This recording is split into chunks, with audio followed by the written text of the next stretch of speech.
गलती की है तो मुझे अधिकार है ना अपनी गलती पूछने का। किसने करा? तो आप रोई क्यों थी? जैसे आपने मुझसे सवाल किया इसी तरीके से मैंने सुना, लेकिन मैं भी ढूंढ रही हूँ उन्हें जिन्होंने ये बात मंच पे कही है। दूसरा सवाल ये है, जिस संगठन में पहले आप थी भानु वाले में, भानु साहब वहाँ से 2 बार उठकर भाग गए थे नोएडा वाले, तो मैं क्या करूँ इसमें? तो आपका संगठन तो पहले चला गया है। देखिए मैं संगठन में पहले नहीं थी, मैं आपको मैंने बताऊं। खुद सुना कि आप भानु वाले गुट में हैं। मेरी पूरी बात सुन लीजिए, आपने सिर्फ इतना सुना है, मैं हूँ नहीं थी। पहली बात, दोनों बातों में बहुत फर्क हैगा।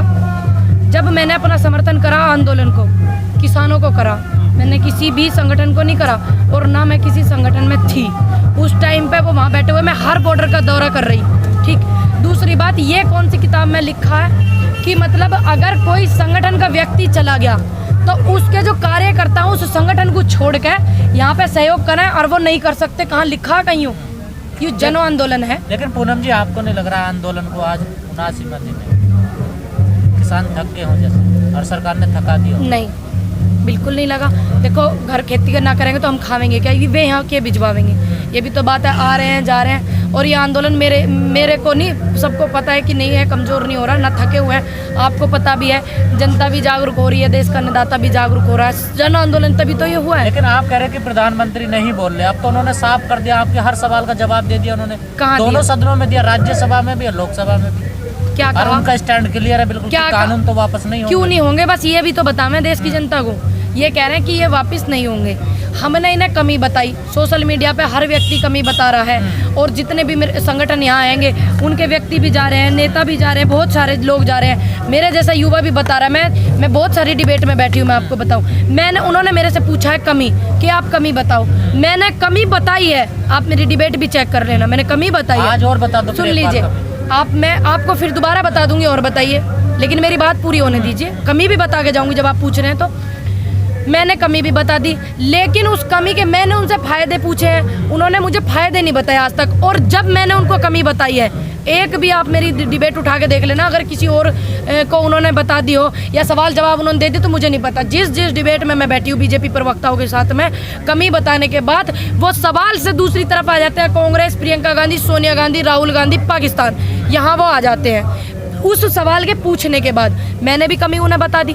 जैसे माननीय मोदी जी कह लग रहे वहाँ पे कि ये कानून वापस नहीं होंगे, कारण भी तो बता, मैं देश की जनता जानना चाह रही भाई हमारे लिए। उदाहरण दिए कई सारे, कहा लोगों ने डिमांड नहीं करी दहेज प्रथा की, बाल विवाह की लोगों ने डिमांड नहीं करी, लेकिन सरकार फिर भी लाई ना। देखिए, बाल विवाह की जो है डिमांड लोगों ने करी, ये बात गलत भी है। आपको पता है ना, मैंने भी बोला एक बार कि मैंने कहा भाई छोटी छोटी उम्र में समझदारी से सारे काम होने चाहिए, जब बच्चा मैच्योर हो जाए तब वो वाक़ ब्याह होना चाहिए। और भी बोला, ये नहीं कहिए कि आप नहीं डिमांड करी। दूसरी बात में आपने कौन सा दूसरा सवाल क्या था? दहेज प्रथा। दहेज प्रथा, दहेज प्रथा तो दुनिया कहती है कि दहेज प्रथा बंद करो। सती प्रथा का नाम भी लिया। हाँ जी, देखिए सब कहते हैं दहेज प्रथा का भी, और सती प्रथा का भी सबने विरोध करा। ये मत कहिए कि नहीं करा फिर भी सरकार लाई। तो क्या प्रधानमंत्री झूठ बोल देते हैं क्या संसद में भी? देखिए, प्रधानमंत्री ज्यादा सच बोलते हैं नौकरी मिलेंगी, महंगाई कम होगी, है ना, और नारी बेटी बचाओ बेटी पढ़ाओ, बहुत बात है, वो ज्यादा सच बोलते हैं। रैलियों में तो मान लेते हैं, लोग बोल देते हैं, लेकिन संसद में भी झूठ बोल रहे हैं। आप एक बात बताइए, संसद में वो बैठे, सदन में वो बैठे, माननीय मोदी जी, रिकॉर्ड होता है। हाँ जी, रिकॉर्ड होता है, जो वहाँ पे वो बैठ गए, ठीक। क्या उन्होंने एक पल के लिए भी जो उनकी पार्टी के लोग हैं, देखिए विपक्ष के आप पीछे खूब पड़ो ना दो कि मैं किसी पार्टी से नहीं हूँ, मैं आपको बताऊँ। मैंने एक देखा था, राहुल गांधी वो बात कर रहे थे, राहुल गांधी जी वहाँ पे बोल रहे थे, तो उन्होंने हमारे अन्नदाता के लिए 2 पल का मौन रखा, ठीक। बेशक चाहे वो विपक्ष में है, लेकिन उनकी पार्टी के लोग हाय हुल्ला कर रहे हैं, शोर कर रहे हैं। ये कहाँ का नियम है? ये सभ्यता है उनकी पार्टी के लोगों की? बताओ, चाहे विपक्ष वाला ही व्यक्ति है, किसानों के सम्मान में तो कहना है कि उन्होंने स्पीकर से अनुमति नहीं ली थी मौन रखने के लिए। जी, सदन चलाने की जिम्मेदारी स्पीकर की होती है, तो स्पीकर को बताना पड़ता है, पहले इन्फॉर्म करना पड़ता है। चलिए ठीक है, उनकी गलतियां नहीं है, लेनी चाहिए भैया। अगर ऐसी बात इनके सामने आ रही, फिर भी आपको कितना अच्छा लगता अगर आप सभी उनका सम्मान करते? क्या किसान की शहादत होती है, मेरे जवान की शहादत होती है, उसको श्रद्धांजलि देने के लिए किसी की जरूरत होती है? बताइए, अब जरूरत होती है क्या? चलिए मानते हैं ले ली भैया, वहाँ का नियम होगा लेनी पड़े, या यूँ भी नियम होगा कि किसानन की शहादत पे लेनी पड़े, और बाकी अनुमति वो जो श्रद्धांजलि अर्पित करी थी अभी उन्होंने ले ली होगी। लेकिन यूँ कहाँ का नियम है? जब देश का जवान और देश का किसान शहीद होता है तो इसकी अनुमति नहीं ली, उन्होंने अपनी मर्जी से ऐसा कर दिया, तो आप बीच में वहाँ शोर करो। ये कहाँ का नियम है, ये भी तो बताइए। मेरा माननीय मोदी जी से एक अनुरोध है। देखिए, उन्होंने आंदोलन जीवी कहा, मेरा अनुरोध है, जितने भी लाखों करोड़ लोगों की शहादत हमारे देश को आज़ाद कराने में, आज़ादी में उन्होंने अपनी शहादतें दी हैं, वो सभी आंदोलन जीवी थे। आप भी आंदोलन जीवी हैं। आपने उनकी आत्माओं को भी ठेस पहुंचाई है, जो लाखों करोड़ों की शहादत के बाद हमारे देश को आज़ादी मिली है। मैं पूनम पंडित आपसे अनुरोध करती हूँ और देश की जनता आपसे अनुरोध करती है, नारी शक्ति आपसे अनुरोध करती है, अगर आपकी नज़रों में उनकी अहमियत है लाखों करोड़ों लोगों की, जितने भी स्वतंत्रता सेनानी हैं, तो आप वो अपने शब्द वापस लें। माननीय मोदी जी से मेरा अनुरोध है, बार बार अनुरोध है। पूनम पंडित जी, एक बयान राकेश टिकैत साहब का आया है कि ये जो आंदोलन है वो अक्टूबर में खत्म हो जाएगा। देखिए, मैंने नहीं दिया वो बयान, वो उनका बयान है, उनके विचार है, मुझे नहीं पता उन्होंने वो बयान क्यों दिए हैं। मैं तो यहाँ आंदोलन में तब तक हूँ तब तक ये अन्नदाता हर बॉर्डर पे है, तब तक इनका समाधान इनको महसूस ना हो जाए, इनको पक्का कंफर्म ना हो जाए। ये उनके बयान है, आप उनसे टिप्पणी करिएगा इस बारे में। पूनम पंडित जी को अगर किसी पार्टी ज्वाइन करने का ऑफर आया तो कौन सी पार्टी पूनम पंडित भाई, किसी पार्टी के तलवे चाटना पूनम पंडित के बस की बात नहीं, मुझे माफ़ करना, मैं किसी पार्टी के तलवे नहीं चाट पाऊंगी। बार बार मैं बोल चुकी हूँ ये बात।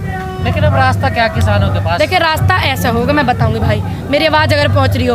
आप मोदी जी ने आंदोलन जीवी कहे तो सारे प्रवक्ता आंदोलन जीवी करने लगे इनके। ऐसे नहीं होगा समाधान। समाधान होगा माननीय मोदी जी, आप जो है बातचीत की बात को आगे बढ़ाएं, ऐसे ऐसे नाम ना दे। और आपने जो ये नाम दिया है, हमें गर्व महसूस होता है कि हम आंदोलन जीवी हैं, आपने हमें कहा। हालांकि उनकी शहादतें लगी थी, देखिए मेरी तो शहादत नहीं हुई देश को आज़ाद कराने में, है ना, लेकिन मुझे गर्व महसूस हुआ आपने कहा। पर आपने अपने शब्द वापस लें और बातचीत की बात बनाएं, नए नए नाम दे करके आप ऐसा काम ना करें। आप देश के प्रधानमंत्री हैं, आप उस गरिमा को ध्यान में रखें। माननीय मोदी जी से मेरा अनुरोध है बार बार। गरिमा को तो ध्यान में रखते हैं ना। अगर वो गरिमा को ध्यान में रखते तो वो इतने लोगों की जो शहादत हुई है, इतने स्वतंत्रता सेनानियों की जिन्होंने हमारे देश को आज़ाद कराया, तो वो ऐसे शब्द इस्तेमाल नहीं करते। तो क्या जिस टाइम बोला मोदी जी ने सोचा नहीं था कि इतना बड़ा? सोचा नहीं था। मोदी जी शायद भूल गए कि वो भी एक आंदोलन जीवी हैं, वो भी शायद भूल गए हैं कि वो भी आंदोलन जीवी आंदोलन करते थे।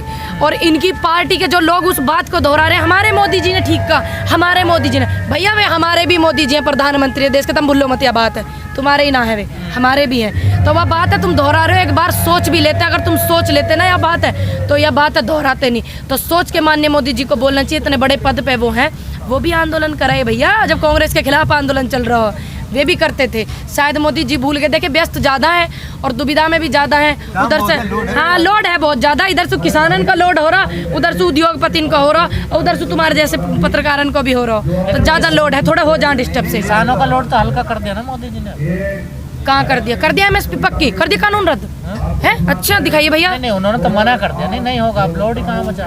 देखिए, वो कौन है मना करने वाले? हमारे लिए वे कानून लेकर आए, खेती हम करेंगे, ये करेंगे, ये करेंगे, वे करेंगे। देखो वे बैठे हुए हैं, ठीक है, ये करेंगे, इनके फादर साहब करेंगे, इनके फादर साहब करेंगे, मोदी जी थोड़ी करेंगे। बनाने का अधिकार तो आपने उन्हीं को दिया भैया। हमने पॉलिसी बनाने का ऐसी का अधिकार दिया जो हमें चाहिए। हमें नौकरी चाहिए ही, ठीक, बेरोजगारी, हमें नारी शक्ति चाहिए थी, नारी का सम्मान करो। ऐसे ऐसे नहीं जैसे इनके प्रवक्ता नारी का अपमान कर रहे हैं, इनकी फितरत होगी अपमान करने को नारी को।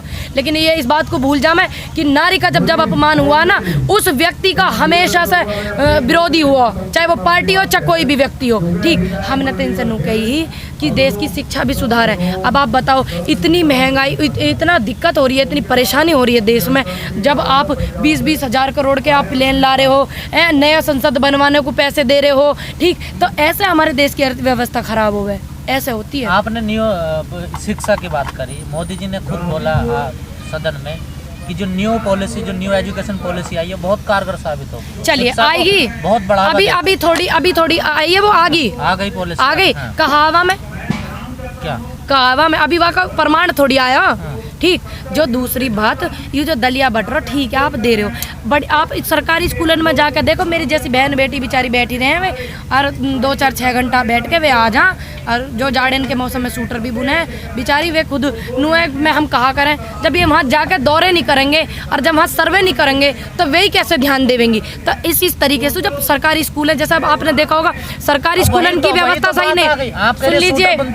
सुन लीजिए, जब आप कभी तो निजीकरण कर रहे थे, तो प्राइवेट करिए, सुन लीजिए, प्राइवेट है, ये प्राइवेट को मजबूत कर रहे हो? सरकारी को करो, आप वहाँ पे वो भेजो ना, जब आप टीम भेजते हो कि ये सही से काम कर रहे हैं नहीं कर रहे, चाहे उसमें मैं भी हूँ, टीम भेजो ना। आप प्राइवेट को मजबूत कर रहे हो, सरकारी को मजबूत करोगे जब तो देश मजबूत होगा, प्राइवेट को मजबूत करोगे तो प्राइवेट कंपनी और उद्योगपति मजबूत होंगे भैया। कैमरे वैमरे लगवा दो। पूनम जी, कुछ लोग कहते हैं कि सरकारी कर्मचारी काम नहीं करता, इसलिए निजीकरण। भैया वे सरकारी जो सरकार में कर्मचारी सरकारी कर्मचारी होते हैं, जो ये प्राइवेट कर्मचारी होंगे वे विदेश सुलाओगे तुम, वे भी तो यही रहेंगे भैया। वहाँ कैमरे वैमरे लगा के व्यवस्था करो, ठीक है, वहाँ दौरे करवाओ बड़े बड़े अधिकारियों के, ऐसे सुधरेगी ना कि तुम प्राइवेट बना दो इन्हें। प्राइवेट उद्योगपति बढ़िया बेस्ट हो जाएंगे, फिर सरकार हमारे देश की वो अर्थव्यवस्था खराब हो जाएगी। जब बजट पेश किया गया था, सीतारमण जी से सवाल किया गया था कि आप जो सरकारी उपक्रम है जितने भी उनको बेचते जा रहे हैं, हाँ। तो उनका जवाब था सीतारमण जी का कि सरकारी जो उपक्रम है हम पे बोझ बन गए हैं, आज तक और हम इनको चला नहीं सकते। क्यों नहीं चले भैया?